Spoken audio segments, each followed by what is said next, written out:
வர்த்தக சம்மேளனத்தின் ஒருங்கிணைப்பில் இவ்வாண்டு இரண்டாவது தடவையாக முன்னெடுக்கப்படவுள்ள தொழில் முனைவோருக்கான விருது வழங்கல் நிகழ்வு தொடர்பான விசேட கலந்துரையாடல் வடக்கு மாகாண கௌரவ ஆளுநர் என் வேதநாயகன் தலைமையில் நடைபெற்றது.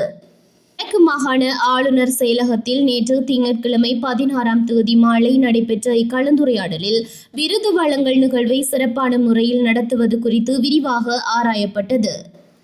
இவ்விருது வழங்கல் நிகழ்வானது வடக்கு மற்றும் கிழக்கு மாகாணங்கள் உட்பட புத்தளம் மாவட்டத்தையும் உள்ளடக்கியதாக முன்னெடுக்கப்பட உள்ளது.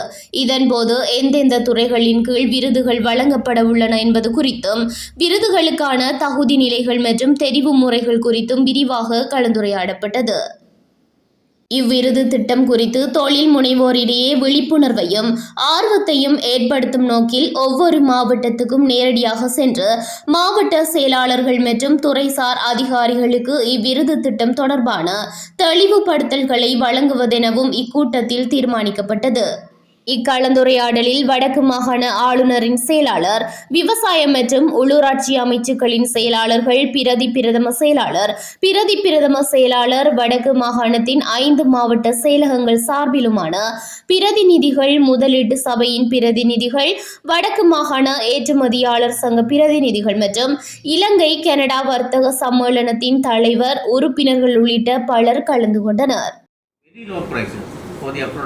ஸோ அதை நாங்கள் மாற்றணும். அதை மாற்றாலே இவ்வளோ வந்து உண்மை இல்லை. அதை மாற்றாலே காணும். இப்போ ஈவன் ரைஸ் கூட சில இந்தியாவிலேருந்து போகுது. இந்த என்ன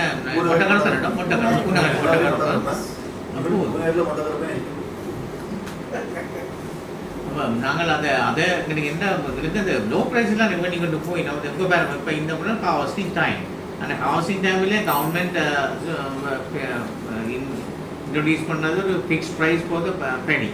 ஆனால் இப்போ அது இந்த கவர்மெண்ட் மெக்கானிசம் பர்ச்சேஸ் பண்ண கொஞ்சம் டிலேன்னா அவன் மிக குறைஞ்ச விலைக்கு வாங்குறாங்க. மிக குறைஞ்ச விலைக்கு காசு வேணும்.